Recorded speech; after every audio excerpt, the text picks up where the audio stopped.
Hi everyone, my name is Megha Sharma. Welcome to my channel. और आज हम देखने वाले हैं स्विच कंडीशनल्स के बारे में। सो बेसिकली कंडीशनल्स आपके दो तरीके के होते हैं। एक इफ एल्स वाले जो हमने लास्ट वीडियो में देखा था।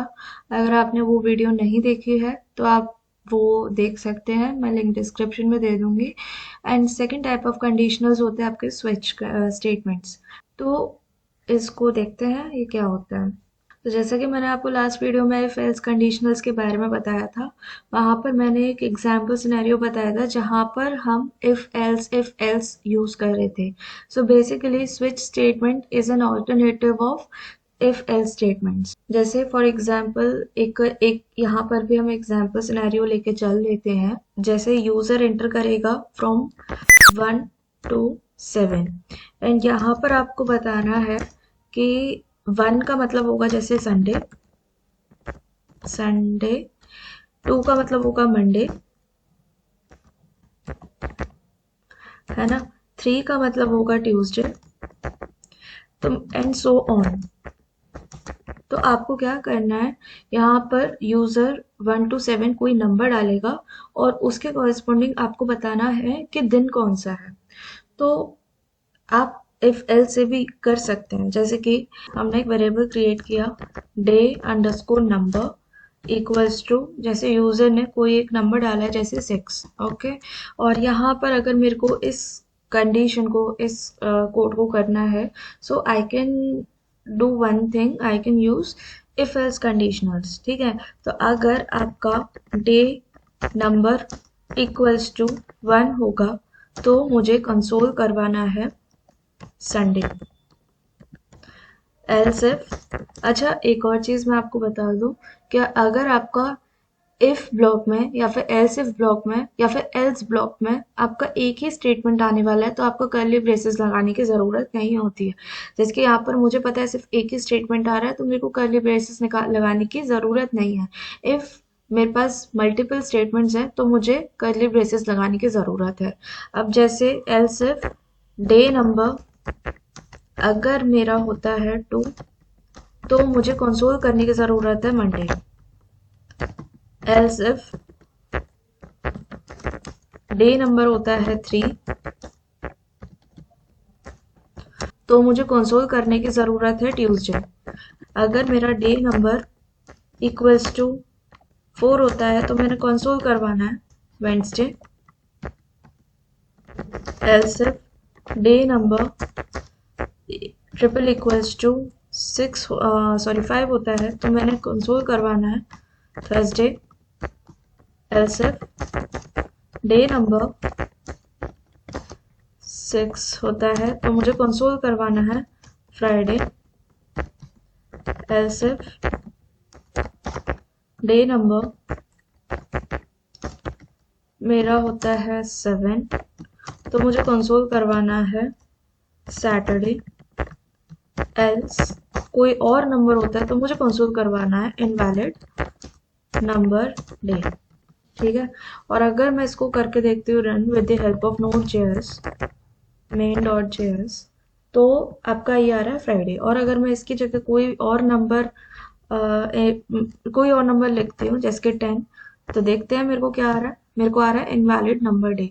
और अगर इसकी जगह मैं लिखती हूँ जैसे 7 तो मुझे आना चाहिए सैटरडे। ठीक है। तो अभी आप ये देखो कि हम इस तरह से कर सकते हैं। बट अगर आपके पास ऐसी सिचुएशन है जहाँ पे बहुत सारे एल्स इफ यूज करने पड़ रहे हैं, है ना, बहुत सारे एल्स इफ लिखने पड़ रहे हैं, तो वहां पर बेस्ट अप्रोच ये होती है कि आप स्विच स्टेटमेंट यूज करो। So this is where switch statement comes into picture. तो स्विच स्टेटमेंट हम लोग किस तरह से यूज कर सकते हैं, जैसे यहाँ पर मैंने स्विच लिखा और ब्रैकेट बनाया, ब्रैकेट में मैंने लिखा डे नंबर, ठीक है। और यहाँ पर फिर मैंने कर्ली ब्रेसेस लगाए और कर्ली ब्रेसेस में मेरे अब आएंगे केसेस। सो केस अगर मेरा 1 होता है तो प्रिंट कर दो Monday, sorry Sunday, and break and let me complete this code. और केस 2 के लिए मैंने कंसोल कर देना है मंडे, ब्रेक, और इसी तरह से हमें करते रहना है जब तक हमारे केसेस खत्म नहीं हो जाते। So first let me complete this code and then I explain you कि क्या हो रहा है इसमें।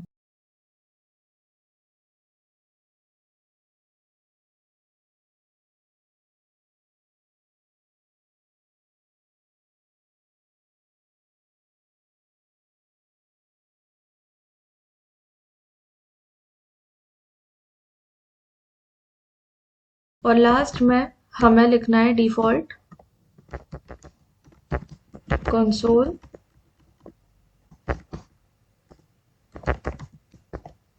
Invalid number day. ठीक है, तो अब ये आपका सेम टू सेम वर्क करने वाला है। लेट्स रन दिस कोड और हमें सेम आंसर आने वाला है। तो with the help of note मैं इसको रन करने वाली हूँ और मेरे को डे 7 पे सैटरडे आ रहा है, एंड ऑन डे इनवैलिड में नंबर डालती हूँ जैसे -1, तो मुझे इनवैलिड आएगा। ठीक है, तो यहाँ पर मैंने अभी नोटिस किया मैंने डिफ़ॉल्ट की स्पेलिंग गलत लिख दी है, तो यहाँ पर ये आपका डिफ़ॉल्ट केस चलेगा। एंड दोबारा मैं रन करके देखूंगी तो मेरे को इनवैलिड डे नंबर डे आ रहा है। तो यहाँ पर आप ये देखो कि हमने कितने सारे एफ एस और ये हमें बार बार लिखना पड़ रहा था, ये हम लोगों ने मिनिमाइज कर दिया एंड इसको हम लोगों ने ब्रेक कर दिया इन केसेस। तो बेसिकली स्विच हमारा किस तरह से चल रहा है कि स्विच हम कीवर्ड यूज करेंगे और फिर ब्रैकेट में हमें वो वेरिएबल लिखना है जिसके ऊपर केसेस लगेंगे। ठीक है, वो वेरिएबल लिखना है जिसके ऊपर केसेस लगेंगे। तो यहाँ पर हमने लिख दिया डे नंबर, और अब ये डे नंबर की वैल्यू अगर आती है 1, है ना, तो हमें ये एग्जीक्यूट करना है। अगर डे नंबर की वैल्यू आती है 2, तो हमें ये एग्जीक्यूट करना है। अगर डे नंबर की वैल्यू आती है 3, तो हमें ये एग्जीक्यूट करना है। तो बेसिकली ये जो केस है, केस के आगे हम लोग जो भी लिख रहे हैं, अच्छा it could be anything from string to Boolean numbers. जैसे कि अगर मैं बोलूँ जैसे कि कुछ भी XYZ, है ना, तो मैं अपने एक इस स्ट्रिंग के लिए भी मैं एक केस बना सकती हूँ। या फिर अगर मैं लिखूं बूलियन वैल्यू या फिर कोई कैरेक्टर लिख लेती हूँ, तो हमारा वो केस बन जाएगा। सो ऐसा नहीं है कि यहाँ पर आप सिर्फ 1 2 3 4 सिर्फ न्यूमेरिकल वैल्यूज से आप केसेस बना सकते हो। ये केसेस कुड बी एनीथिंग। तो यहाँ पर देखो ये मतलब केस 1 यानी कि डे नंबर की वैल्यू अगर 1 हुई तो मुझे ये करना है, 2 हुई तो ये करना है, 3 हुई तो ये करना है, 4 हुई तो ये एग्जीक्यूट करना है। ठीक है, पहली बात ये समझ में आ गई। दूसरी चीज आती है कि अब यहाँ पर हम लोगों ने ब्रेक कीवर्ड का यूज किया है। सो बेसिकली ये ब्रेक स्टेटमेंट काफी ज्यादा जरूरी है। एक काम करते हैं, मैं आपको दिखाती हूँ ये ब्रेक स्टेटमेंट क्यों जरूरी है।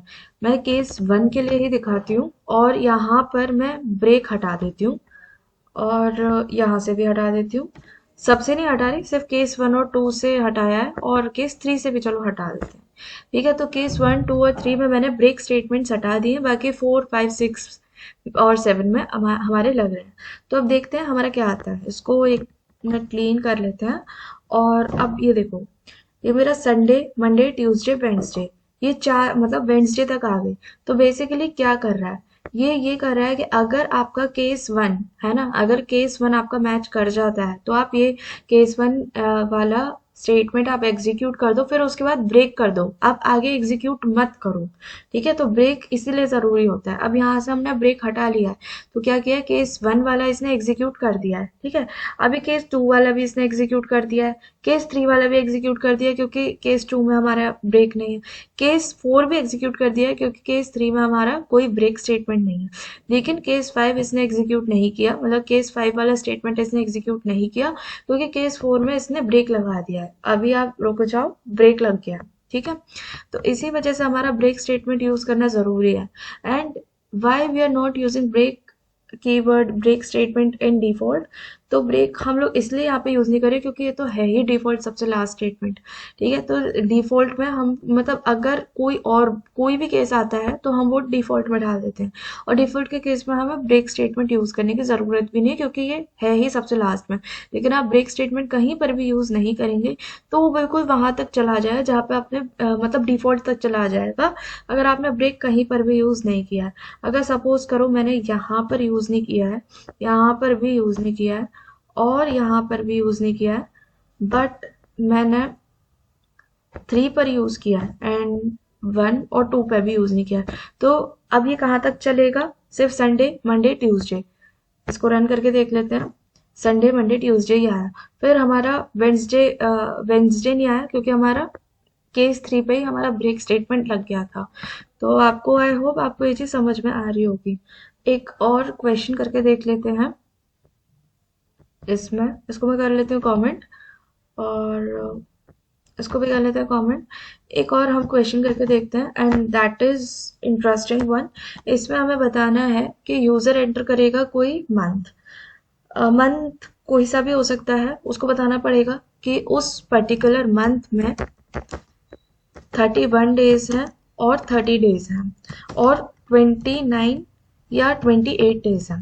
ठीक है, तो ये बताना पड़ेगा। अब हमें पता है कि 29 और 28 डेज वाला सिर्फ एक ही मंथ होता है, that is February.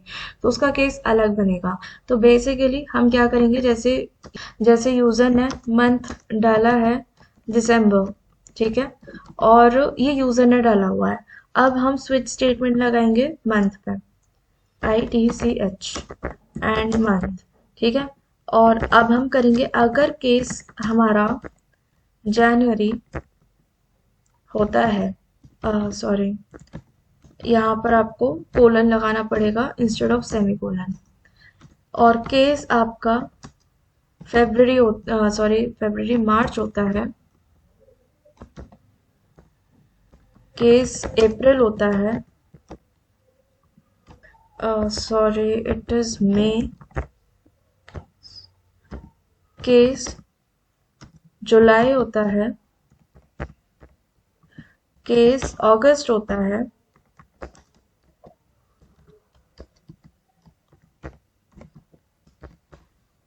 And case अक्टूबर होता है, एंड केस अगर आपका दिसंबर होता है, तो उस केस में हम क्या करेंगे, हम लिख देंगे 31 डेज।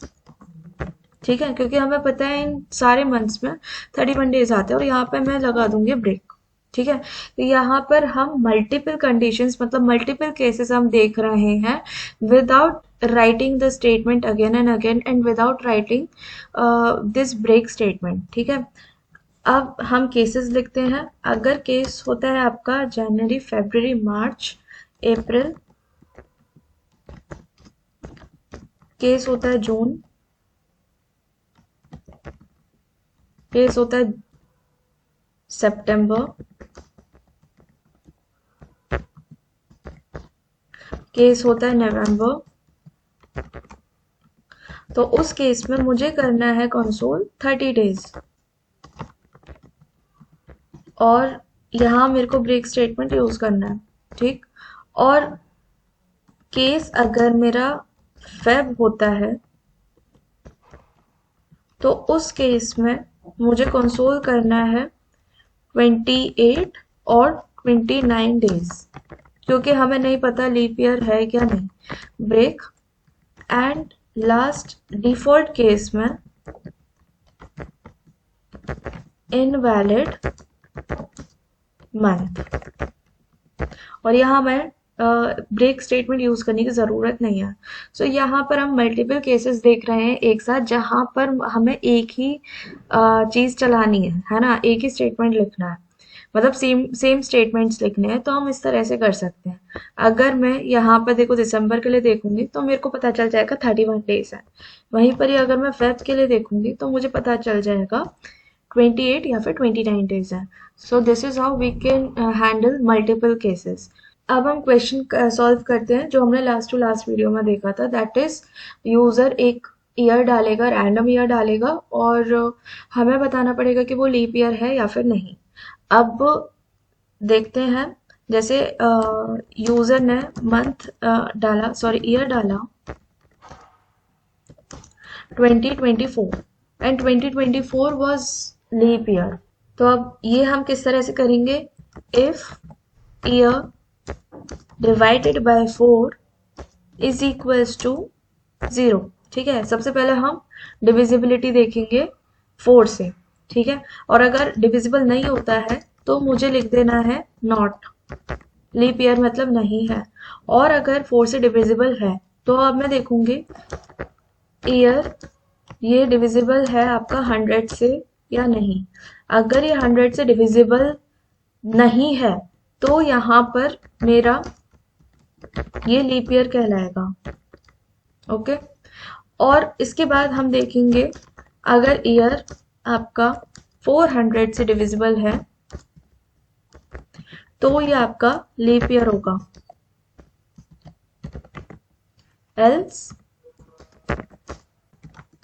नॉट। ठीक है, इसको चला के देख लेते हैं। इसको पहले टर्मिनल को खाली कर लेते हैं, उसको चला के देख लेते हैं। So we are getting leap year. तो यहाँ पर 2024 was the leap year, but एक बार हम 2023 को देख लेते हैं या फिर 2000 को देख लेते हैं कि आपका लीप ईयर था या नहीं। तो ये भी आपका लीप ईयर था। एक काम करते हैं 2019 को देख लेते हैं, तो ये हमारा लीप ईयर नहीं था। And alternatively we can also use this approach.